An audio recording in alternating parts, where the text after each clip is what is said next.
आपको बड़ी खबर से आगाह करते चले। डिस्ट्रिक्ट हेडक्वार्टर अस्पताल का मुलाजिम ही मोटरसाइकिल चोर निकला। डिस्ट्रिक्ट हेडक्वार्टर अस्पताल के अंदर से चोर मोटरसाइकिल ले उड़ा। मोटरसाइकिल चोर की सीसीटीवी फुटेज Aw26 न्यूज़ को मौसूल। फुटेज में वाज़ह तौर पर देखा जा सकता है कि चोर अपनी मोटरसाइकिल को लाग लगाकर दूसरी मोटरसाइकिल ले उड़ा।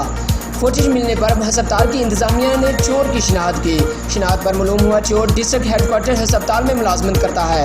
MS राय नियाज अहमद मुतासर शख्स बैंक मुलाजिम है और चेकअप के लिए अस्पताल आया और मोटरसाइकिल को अस्पताल के अंदर लाक लगा दिया। पुलिस थाना 8VN ने फुटेज मिलने के बाद कार्रवाई करते हुए मुलजिम को गिरफ्तार कर लिया। रिपोर्टर राव से डिस्ट्रिक्ट ब्यूरो चीफ ओकारा।